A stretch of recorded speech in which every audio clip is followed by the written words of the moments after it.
Paz do Senhor, irmãos. Agora vai. Bom estarmos aqui mais uma vez para adorarmos ao Senhor, oferecermos a Ele esse culto de louvor e de gratidão. Eu tenho certeza que temos 1001 motivos para agradecer a Deus. Amém? Só pelo simples fato de você estar sentado, me ver aqui regulando o microfone, você já tem motivo para glorificar a Deus nessa noite.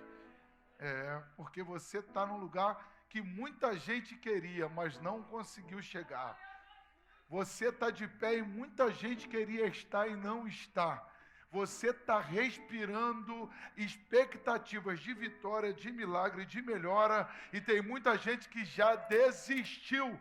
Então, se você está incluso dentro do que eu estou falando, queria que você jogasse essa mão para o alto e agradecesse a Deus nessa noite. Glória a Deus, como nós somos gratos, viu? Por tudo que o Senhor tem feito a nós.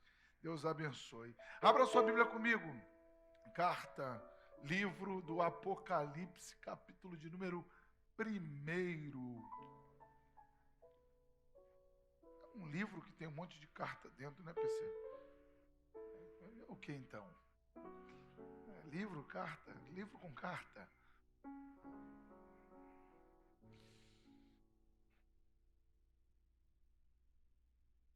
Glória a Deus. Você achou? Versículo de número 9, que diz assim: Eu, João, que também sou vosso irmão e companheiro na aflição e no reino e na paciência de Jesus Cristo, estava na ilha chamada Patmos, por causa da palavra de Deus e pelo testemunho de Jesus Cristo. Você pode dizer amém?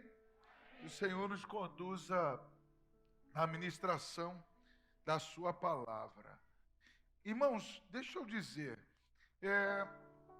já tem alguns dias, e por que não dizer já tem alguns meses, que o Espírito Santo de Deus, ele tem atraído a minha atenção para esse texto da Bíblia Sagrada. E diante daquilo que Deus tem ministrado no meu coração, eu tenho até mesmo sido um tanto que saudosista, não é? A Osana, esses dias em casa, ficou rindo porque elas estavam vendo o filme na sala, eu estava lá no quarto ouvindo as músicas dos anos 60. A internet tem essa logística para a gente, né? Joga lá músicas gospel do ano 60. Playlist maneira, eu fiquei ali ouvindo, viajei, né? Embora eu seja dos anos 80, como eu fui criado dentro de igreja, a gente conhece as músicas lá de trás. E aí eu fiquei ali cantando, relembrando algumas coisas que de fato também falava a respeito desse texto que nós lemos. Esse texto que nós lemos aqui é o texto do apóstolo João. Vai ele aqui descrever a visão que Deus lhe deu, ou seja, nesse texto que nós lemos, João ele vai escrever também as cartas às 7 igrejas da Ásia, conforme o Espírito lhe revelaria. Mas eu não quero me ater somente aqui, mas eu queria falar um pouco da história de João. A história desse personagem me chamou a atenção e eu estava lendo sobre ela esses dias e eu tenho certeza que existe de Deus revelações para nós. João foi chamado ainda muito jovem por Jesus como um de seus discípulos. Ele e Tiago, seu irmão, filhos de Zebedeu, provavelmente alguma indicação aponta que filho de Salomé, uma das mulheres que foi levar um unguento para ungir o corpo de Jesus quando ele havia morrido na cruz do Calvário, foi chamado do seio da sua família para seguir a Jesus e cumprir o ministério de discípulos ao lado do Senhor Jesus.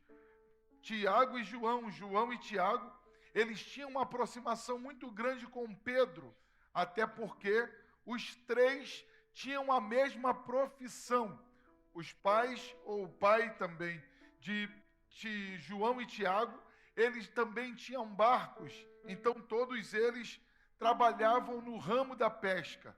E agora eles vão ser convidados para Jesus para viver o discipulado ou para proliferar aquilo que Jesus iria passar para ele para todo o mundo.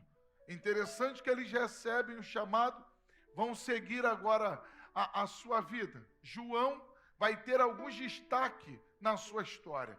É bom que a gente lembre que, embora Jesus chamou alguns discípulos, existia um grupo seleto, um grupo reservado de Jesus, que participou com ele em todos os seus momentos, ou em quase todos os seus momentos do seu ministério terreno. E um desses personagens desse grupo seleto era João. Esse João, há uma linha que possa discordar ou apontar que não seja o mesmo João do Apocalipse, mas se você olhar, o desencadear da história da vida desses homens, você vai perceber que, embora na terceira epístola de João ele seja chamado de presbítero, vai se comparar, vai parecer que seja a mesma pessoa. Então eu vou acreditando que seja o mesmo. Esse João aqui é um camarada que vai participar com Jesus dos seus milagres. Ele vai estar com Jesus na casa da sogra de Pedro, quando aquela mulher vai ser curada pelo próprio Cristo. E o interessante é que após a cura, aquela mulher se levanta e começa a servir a Jesus. Esse mesmo João vai ser quem está com Jesus e vai ouvir de um oficial romano chamado Jairo que a sua filha estava doente. E então, no meio da conversa, já se tem a notícia da morte da menina.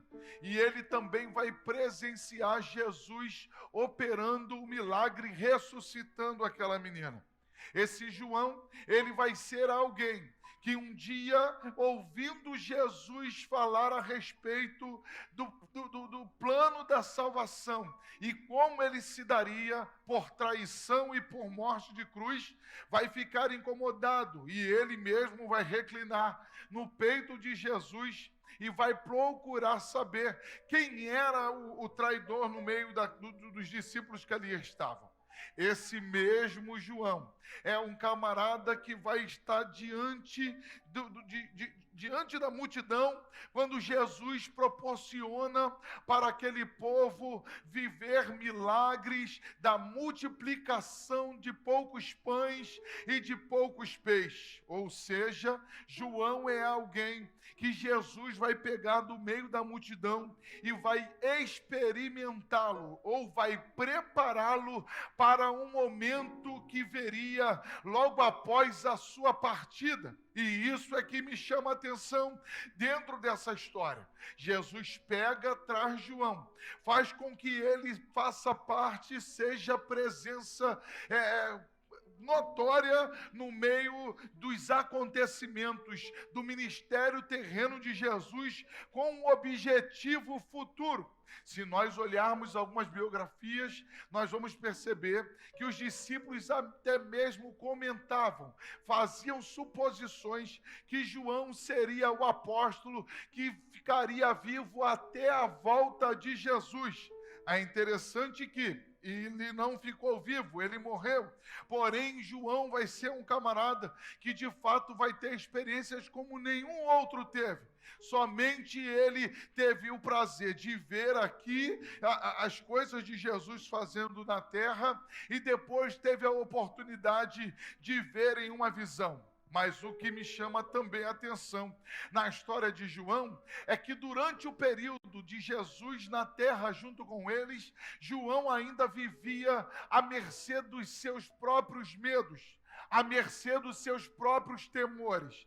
João também tinha os problemas com os seus temperamentos, com as suas escolhas. Um certo dia, logo após viver uma experiência, ele vai se sentir tão apto, tão cheio de Deus, que ele vai perguntar a Jesus se ele queria que ele clamasse fogo do céu para que alguns homens samaritanos fossem consumidos. E Jesus logo refreou.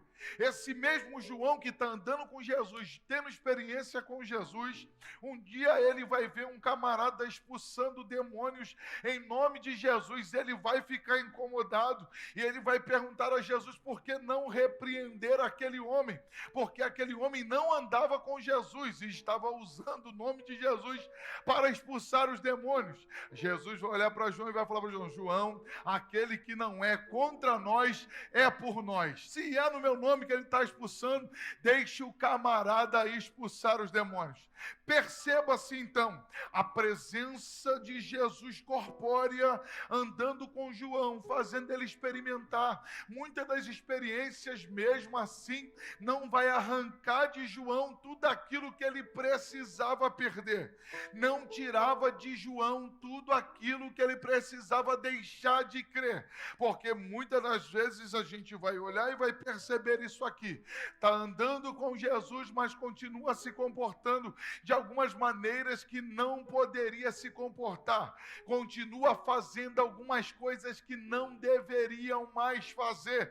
Pensa só no tempo presente nós discursarmos sobre isso aqui. Eu estou contando a história de um homem que andou com Jesus. Alguém vai dizer que ele era, ou melhor, a Bíblia vai dizer que ele era o discípulo amado de Jesus, o amigo de Jesus. E mesmo assim, esse camarada está vivendo esses confrontos.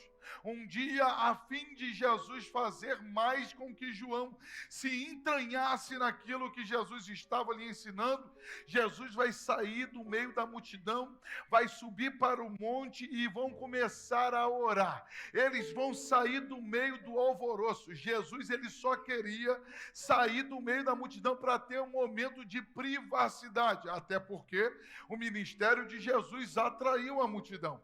Todos queriam estar em volta dele, ele operava milagres.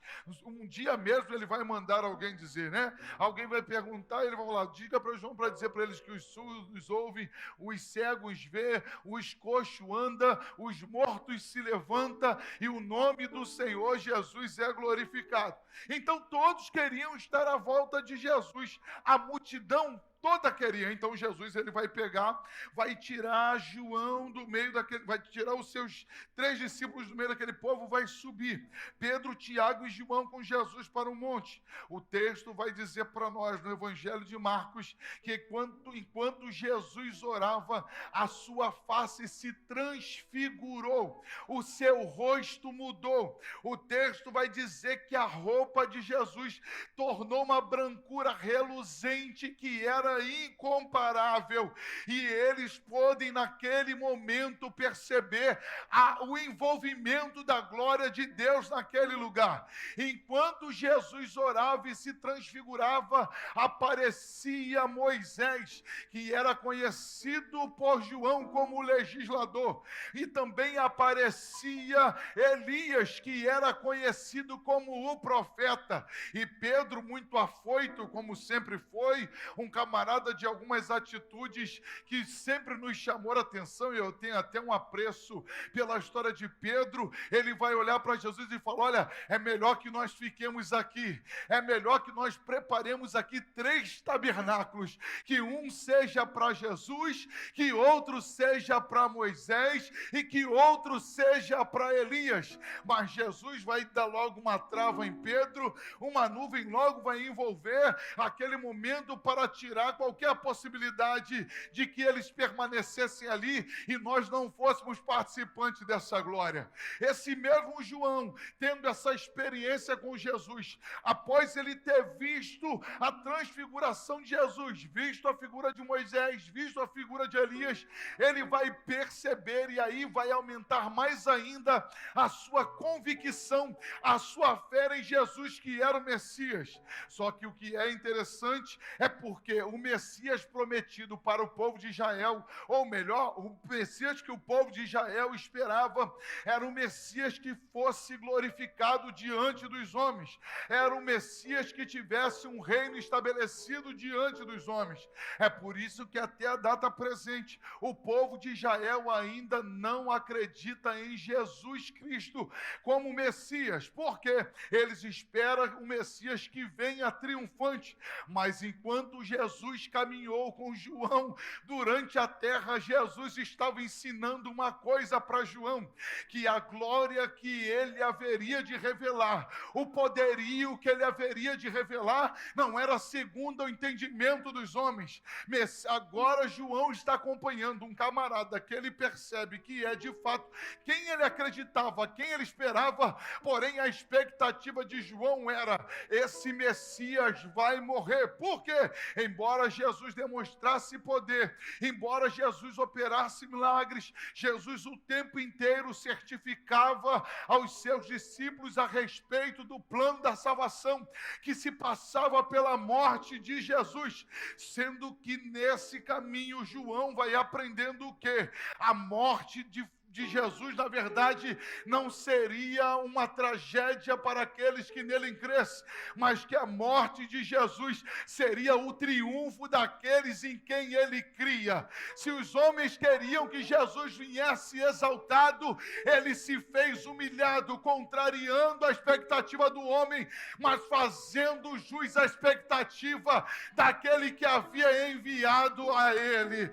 Enquanto os muitos esperavam que ele viesse em cima de um cavalo branco e viesse fazendo barulhos e alaúdes como de um rei que havia sido aclamado pela multidão, ele entrou assentado em cima de um jumentinho, sendo ele humilhado, sendo ele escarnecido, julgado pelos homens para que fosse morto na cruz. Mas na morte da cruz, Jesus ensinava para João que ali seria a vitória do povo de Deus.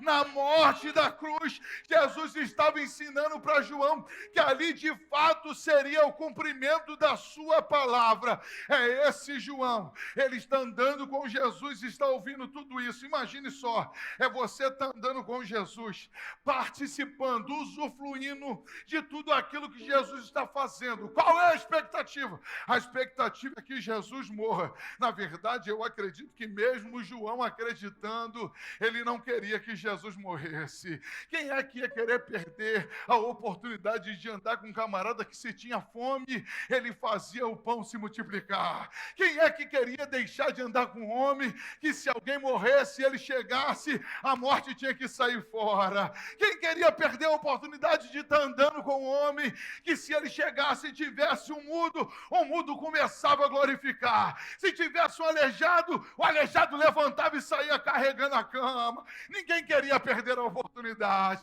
Quem quer perder a oportunidade de estar andando com Jesus? Mas veja uma coisa, Jesus ele vai fazendo com que João experimente. Jesus ele vai mexendo com a cabeça de João. Jesus vai mostrando para João, para aguçar cada dia mais a fé dele. E eu gosto muito disso aqui, porque embora você possa não ver de forma corpórea Jesus aqui nesse lugar, eu acredito que ele está presente aqui nessa reunião. Eu acredito na presença de Jesus 24 horas do meu lado. Tem hora que eu até me desligo, tem hora que eu penso que eu estou sozinho, mas ele está paradinho aqui do meu lado, me guardando, me livrando, me protegendo, me dando vitória para que o nome dele seja glorificado. Só que a realidade é essa aqui. Enquanto Jesus estava vivo, João tinha medo, e ele corria com medo das autoridades romanas. Ele tinha medo das imposições, das inquisições que aqueles homens faziam. Só que Jesus criou toda aquela situação dentro de João, porque é isso que Jesus faz. Ele nos apresenta aos nossos olhos, mas na verdade Ele quer mexer aqui dentro. Tudo aquilo que Jesus permite que você possa ver e presenciar, não é para que você se maravilhe simplesmente com a boca, simplesmente com a mão, mas é para que provoque alguma coisa dentro do teu coração, dentro do teu entendimento. Jesus não está, irmãos, escute uma coisa, Jesus ele nunca vai se comover com a nossa efusão durante um momento de culto, porque nada que nós possamos fazer aqui será algo tão intenso ao ponto de surpreender Jesus, porque enquanto muitas das vezes a gente entra no culto, eu também às vezes, aborrecido, cansado, entristecido, desanimado, e a gente não tem coragem nem de dar um glória a Deus. A Bíblia diz que estão lá os 24 anciões, estão lá os anjos dizendo: Santo, Santo, Santo, Santo é o Senhor dos exércitos. Nada que a igreja faça na terra vai surpreender Jesus no céu. A única coisa que a igreja faz na terra que mexe com o céu é quando a igreja se preocupa em pregar salvação. Então Jesus, ele nos amostra, ele nos permite viver para que as coisas venham acontecer aqui dentro. Deixa eu já começar a ser profeta de Deus na sua vida. Tudo aquilo que você já viu e tudo aquilo que você já viveu são coisas que Deus fez com que você presenciasse, para que você se preparasse, tivesse experiência para coisas maiores que ainda estão por vir. Eu acredito que você ainda vai viver coisas de Deus. Eu acredito que você ainda vai viver a plenitude da vontade de Deus. Ei, escute uma coisa. Se você já tem motivo para agradecer, se prepare, porque Deus ainda tem novidades.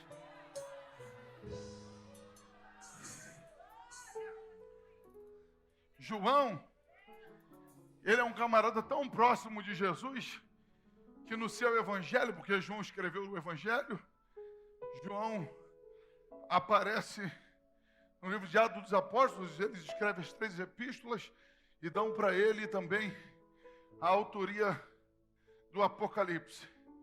Esse João, ele é alguém tão íntimo de Jesus, mesmo com todas as falhas, que quando Jesus está sendo levado para ser crucificado, quando Jesus está sendo crucificado, já é o momento da crucificação, Jesus olha no meio da multidão e estava lá na cena da crucificação, os seus irmãos, discípulos e a sua mãe. Jesus olha para Maria e fala para ela: mulher, eis aí o teu filho. João tinha mãe, Maria tinha outros filhos, mas olha a intimidade que ele alcançou com Jesus. Jesus, me entenda a fala do pastor, de certa forma ignorou a existência dos outros filhos de Maria e disse para João: agora essa daí, ó, é a sua mãe. Maria, esse aí é o seu filho. Jesus está depositando em João a confiança de passar a cuidar da sua mãe a partir daquele momento. Só que para se cumprir as escrituras, Jesus morre. Jesus morre, ao terceiro dia ele ressuscita. Após as aparições, ele vai ascender aos céus. Aproximadamente 500 pessoas viram a ascensão de Jesus ao céu. E ele vai dizer que eles ficassem lá em Jerusalém, já tinha dito a eles que eles ficassem em Jerusalém, até que do alto eles fossem revestidos de poder. E quando Jesus subiu e prometeu a eles que enviaria o Espírito Santo, que seria o Consolador até os dias da sua volta. Então, enquanto Jesus sobe aos céus, João e os discípulos agora vão tomar uma atitude. Qual é a atitude, pastor? Eles vão passar a se reunir num lugar chamado cenáculo. E o que é que eles faziam lá? Eles buscavam ansiosamente pela vinda do Espírito Santo sobre a vida dele. Eles agora se reúnem para fazer o quê? Para orar e buscar a presença de Jesus. Eles passam agora a ter reuniões frequentes em busca do Espírito Santo. E num dia chamado do dia de Pentecostes, advém o advento do Pentecostes como nós conhecemos. Quando eles estavam reunidos Jesus dentro do cenáculo e de repente, como um vento impetuoso e veemente, encheu toda aquela casa. E o texto vai dizer para nós que todos que estavam ali foram cheios do Espírito Santo de Deus. Foram cheios do Espírito Santo de Deus. Deixa eu ser profeta mais uma vez aqui para você. Eu não sei qual o motivo que você entrou aqui, mas eu sei para que eu vim. E eu vim buscar a presença de um ser que é mais poderoso do que Moisés, que é mais poderoso que Elias.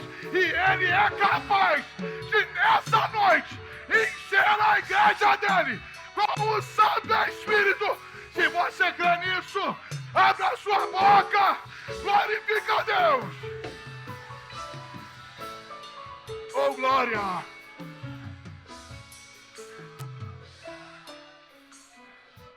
Oh, glória!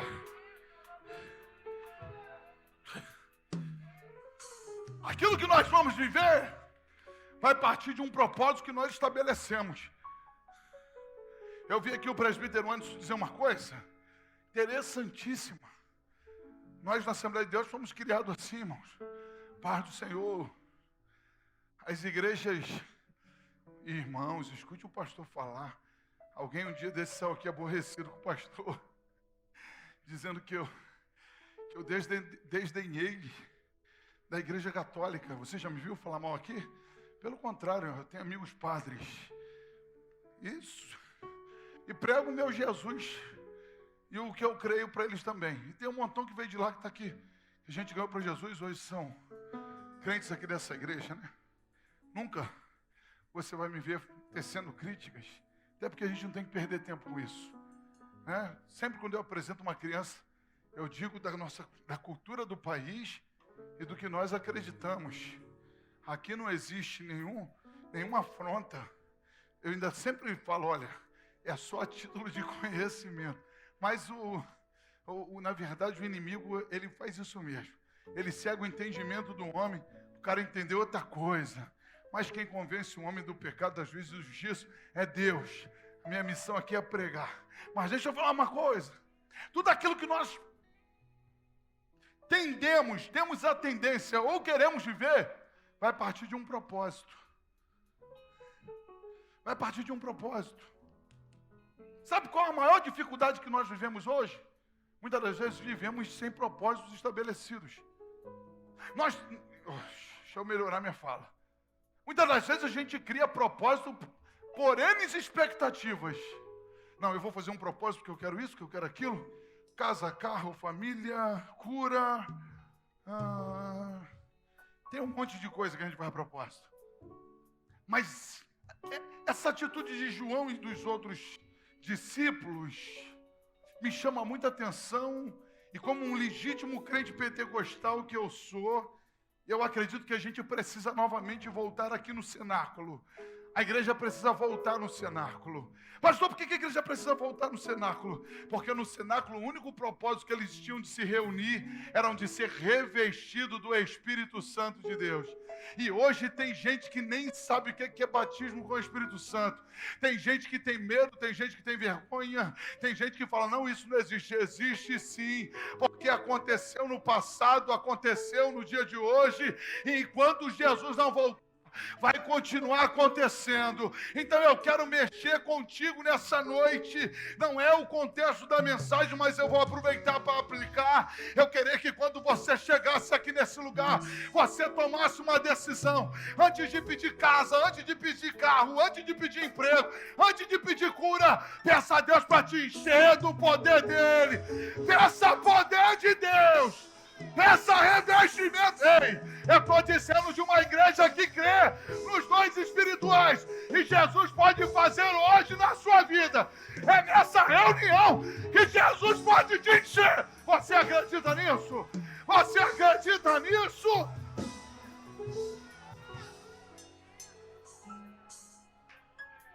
Pastor, por que o senhor está dizendo isso? Olha como é que são as coisas. Enquanto Jesus caminhava com João, João adquiria as experiências, mas continuava vivendo com a sua limitação. não fazia tudo o que tinha que fazer.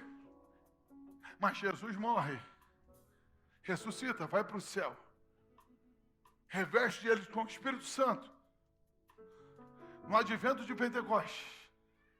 E depois que João foi cheio do Espírito Santo, que repousou sobre ele as línguas como os que de fogo, João se transformou em outra pessoa. É, pastor? A presença de Jesus na vida de João, de forma corpórea, não fez com que João produzisse o mesmo efeito de quando Jesus deixou de estar do lado e passou a morar dentro de João. Pastor, não entendi, vou repetir. Enquanto Jesus só andava com João, João adquiria experiência.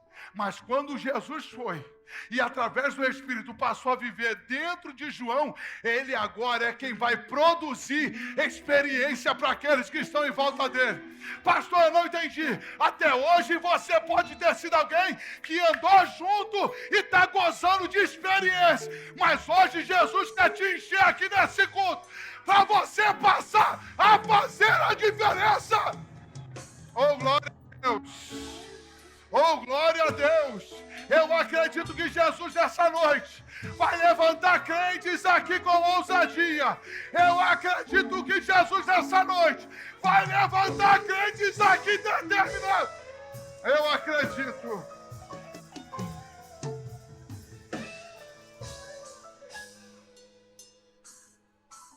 João, ele passa cheio do Espírito. E a ordem de Jesus era ficar em Jerusalém, até que do alto seja revestido. Depois, para que Jerusalém, Samaria e até os confins da terra. É a ordem de Jesus. E agora aquele João medroso, aquele João cheio de dúvida, aquele João cheio de falsas certezas, cheio de falso conceito. Irmãos, escute, isso aqui é a nossa cara. Enquanto eu não penso igual a Jesus, enquanto o Espírito Santo não me dirige, as minhas certezas não são verdadeiras, as minhas verdades nunca serão absolutas, os meus conceitos nunca serão os que deveriam ser. Por quê? Eu sou dominado pelo que eu penso, pelo que eu vejo, pelo que eu acho. Mas depois que Jesus entra na vida do homem, eu não penso, eu não acho, eu só faço o que Ele me mandou. Eu penso como Ele pensa, eu ajo como Ele age, eu faço o jeito que Ele me manda fazer. É uma coisa que João aprendeu, e ele vai até descrever, Evangelho de João 3,16, ele vai aprender que Deus é amor. E olha que um dia ele pediu para matar. Só que João, ele vai aprender, agora cheio do Espírito, que ele vai passar a passar por caminhos que ele não desejava, que ele não planejava. Eu falei alguma coisa parecida isso aqui semana passada. E aí os textos vão nos levando para a mesma linha de pensamento. É João que Jesus chamou, tirou do meio do convívio familiar, chamou para ser discípulo. Ensinou, mostrou, deu experiência. Encheu do Espírito e agora João vai começar a pregar o Evangelho. Só que sabe o que é interessante? A pregação de João agora vai começar a incomodar os governantes daquele lugar. Os governantes, os poderosos daquele tempo, passam a se incomodar com a pregação, não só de João, mas de todos os discípulos. Por quê? Eles pregam um reino vindouro. Eles pregam um Senhor que está acima de Nero, que está acima de Domiciano, está acima de qualquer imperador que tenha sido rei, que tenha sido faraó, que tenha sido qualquer coisa sobre Roma, sobre qualquer outro lugar. Eles estão pregando. Eles estão declarando poderio a um ser que eles não veem. E o que mais incomoda é que os chefes, que os líderes, que os reis daquela sociedade sabiam que eles eram indoutos, eles eram pescadores, que haviam sido transformados em discípulos de Jesus. E o terrível era, o que eles falavam atraíam as multidões, o que eles falavam faziam até mesmo que os sábios passassem a admirá-los, e isso vai provocar uma grande e uma severa perseguição contra a igreja de Deus. Vai começar uma perseguição contra todos aqueles que pregavam a palavra do Senhor, e dentre desses tantos foram mortos, tantos discípulos morreram por pregar a palavra do Senhor Jesus. Paulo saiu pregando, Paulo também vai passar o seu tempo, Paulo também vai morrer, e agora, depois de tantas essas coisas, somente João continua vivo, somente João permanece vivo, e por eles estar pregando a palavra de Deus e contrariando aqueles homens daquele tempo, João vai ser pego, vai ser preso e vai ser exilado numa ilha chamada Pátimos. João agora vai ser colocado no lugar e ele vai deixar bem claro: eu estou preso aqui por causa da palavra de Deus e pelo testemunho do nosso Senhor e Salvador Jesus Cristo.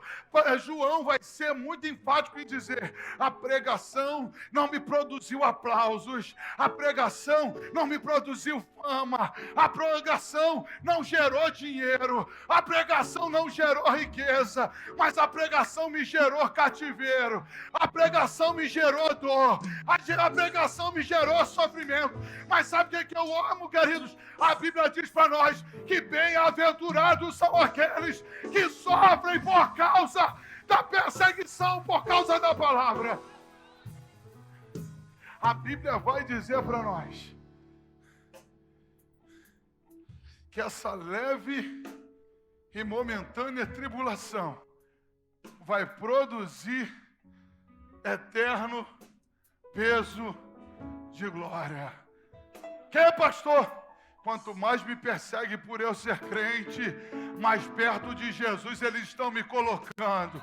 Quanto mais eles me criticam por eu ser crente, mais conhecido de Jesus eles estão me fazendo. Então nessa noite deixa eu dizer uma coisa para você: se alegre pela perseguição, porque enquanto a terra te persegue, o céu se abre para te receber.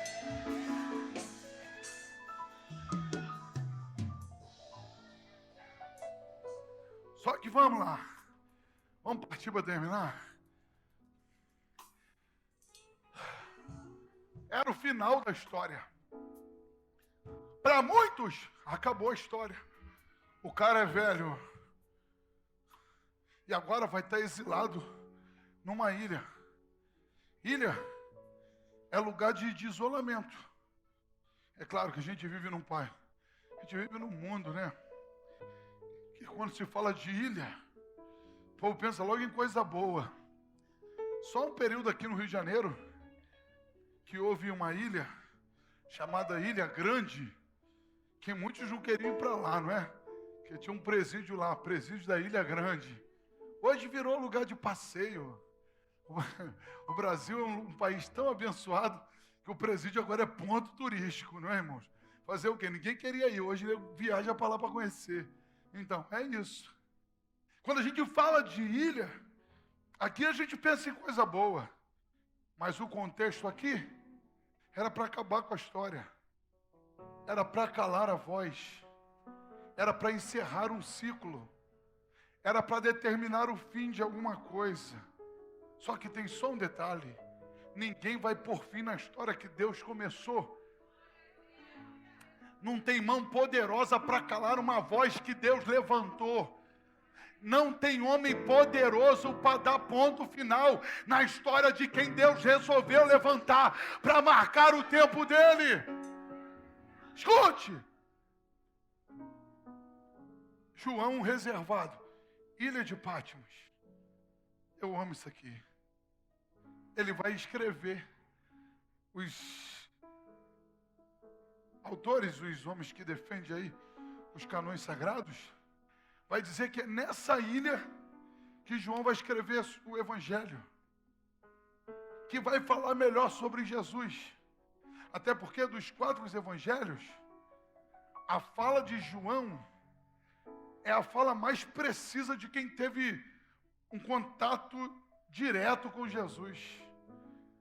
Todos expressam, Mateus, Marcos, Lucas, eles expressam milagres, fatos, mas a precisão na fala é a de João.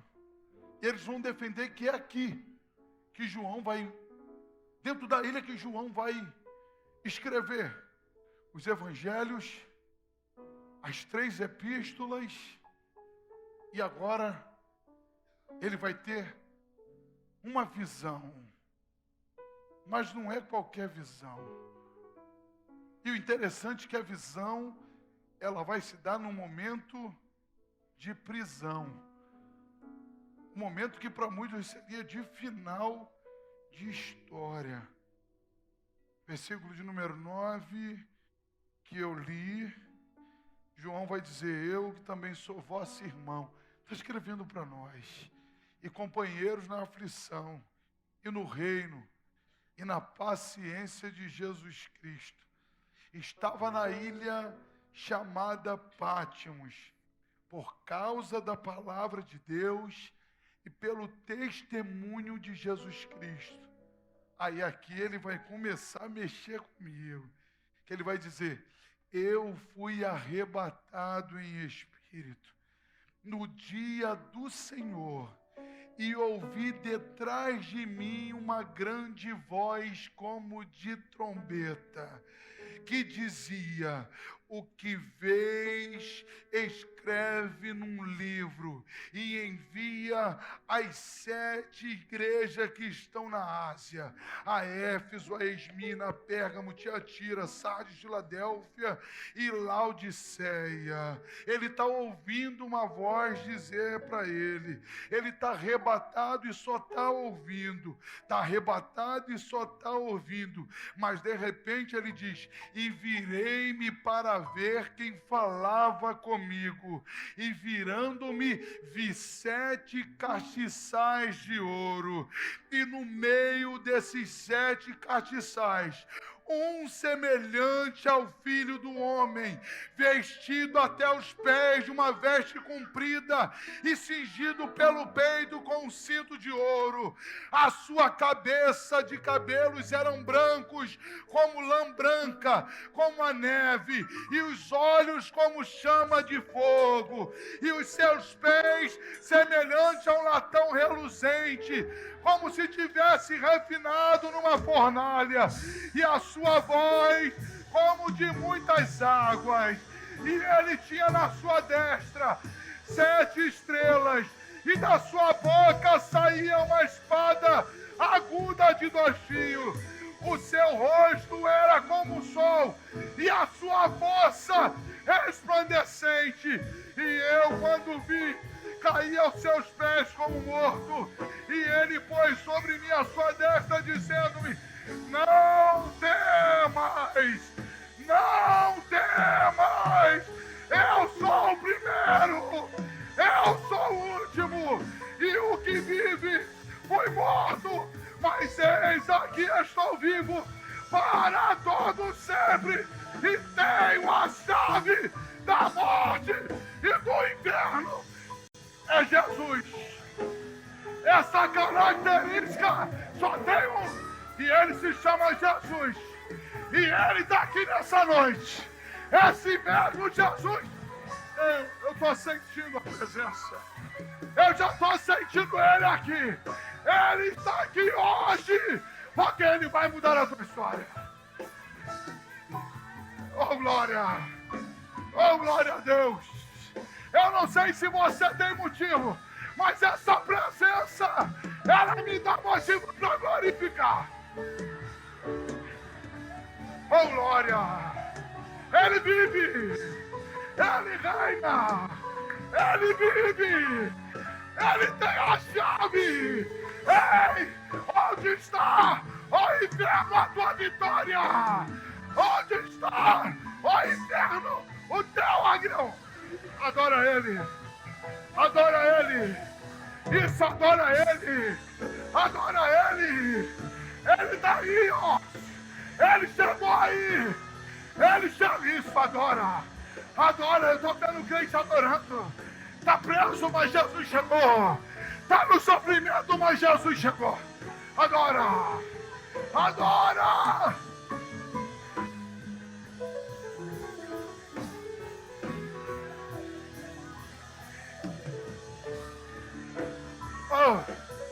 Oh, glória!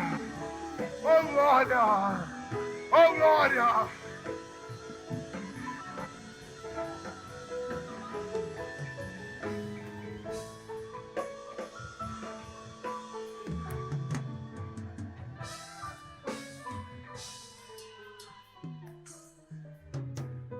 Sabe por que João conseguiu descrever quem ele era? Porque João tinha tido intimidade com ele em vida. Sabe por que João sabia quem ele estava vendo na visão? Porque em vida ele tinha andado com ele. Lembra que João foi lá no Monte da Transfiguração? Ele já tinha visto aquela roupa antes. Ele já tinha visto aquele cabelo antes. Ele já tinha visto aquele resplendor antes. Pastor, o que o senhor está querendo dizer? O que Deus vai te mostrar na eternidade, Ele também quer te proporcionar hoje em vida. O encontro que tem marcado na eternidade, ele pode acontecer na tua vida hoje também. Preciso ter intimidade com Ele em vida, para me encontrar com Ele na eternidade.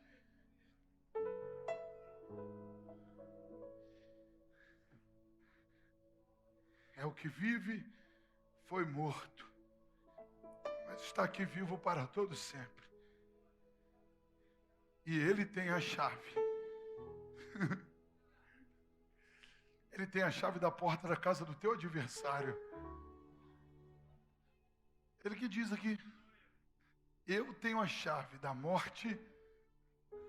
Aonde que o diabo se garante? Na morte. Só que Jesus fala: a chave está comigo. Onde é a casa do diabo? No inferno, né? Jesus fala: a chave de lá está comigo também. Mas você precisa ter experiência com Deus, para você viver essa vida de certeza que você pode triunfar sobre a morte e sobre o inferno. Jesus te trouxe aqui nessa noite porque Ele precisa te levantar. Jesus te trouxe aqui nessa noite porque Ele precisa te encher. Jesus te trouxe aqui nessa noite porque Ele quer te dar experiência, para que você se torne uma experiência. Você não veio aqui por acaso, você não veio aqui à toa. Você veio aqui porque você precisa viver uma experiência com Jesus. E eu quero nessa hora convidar aqui na frente, você que está aqui, que está afastado da igreja, você que está aqui e nunca foi crente. Eu estou falando para você. Jesus quer te dar uma experiência. Ele quer te mostrar quem Ele é. Nessa cadeia que você está vivendo hoje. Nessa guerra que você está vivendo hoje. Essa perseguição que você está vivendo hoje. Jesus quer aparecer para você. Mas você tem que querer. João virou-se para ver quem estava falando. Hoje eu te convido. Vem para Jesus. Entrega a sua vida para Ele. Deixa Ele entrar na sua vida. Se você quer, levanta da cadeira e vem aqui que eu quero orar por você. Eu preciso orar por você. Tem alguém aqui nessa noite que quer entregar a sua vida para Jesus? Voltar para os caminhos do Senhor? A oportunidade é agora. O momento é esse. Estou te esperando.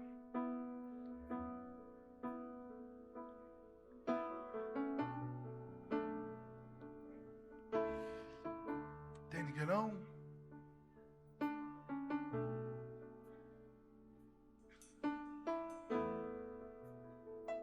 João viu milhares e milhares de anjos que voavam ao redor do trono, que voavam ao redor do trono.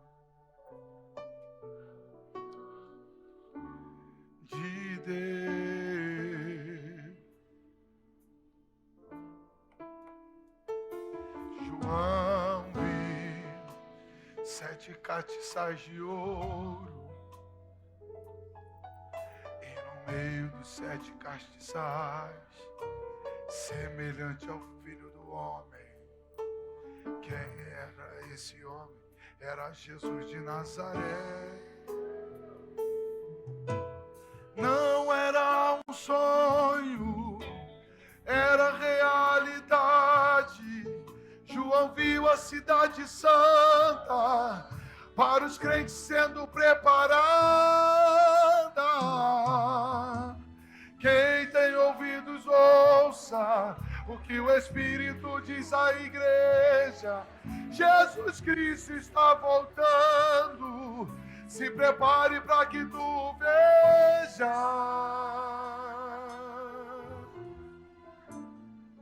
João viu e não mais pôde suportar todas essas maravilhas.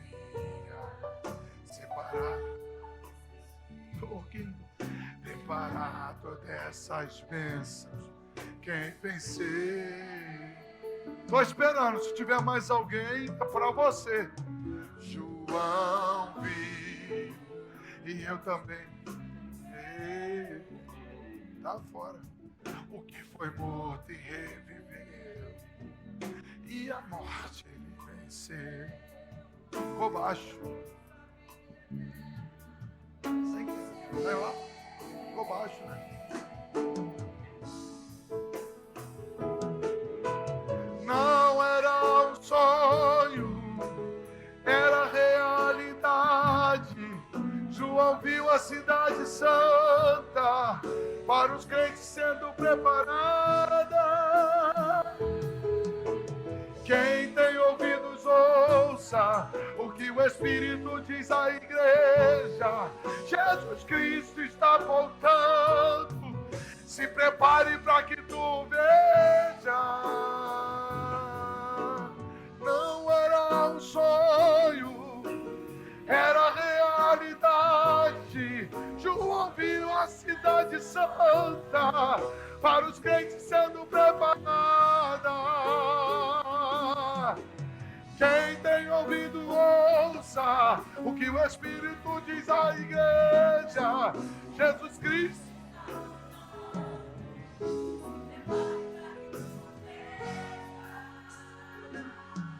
Não tem mais ninguém? Nós podemos encerrar essa oportunidade.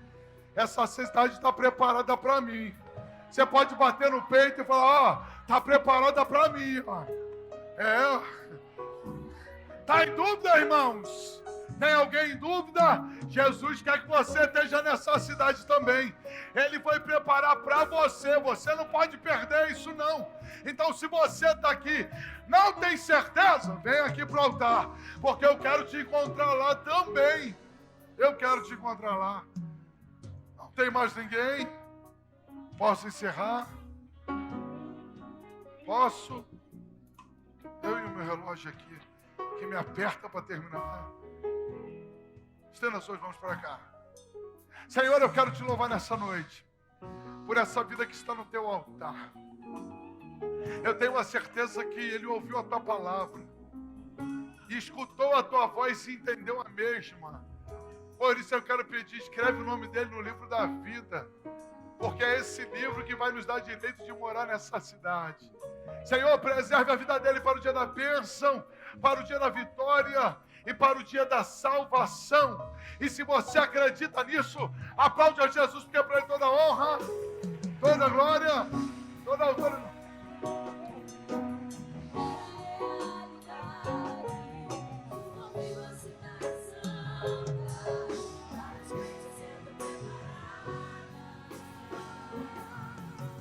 Quem tem ouvido ouça o que o Espírito diz à igreja. Jesus Cristo está voltando.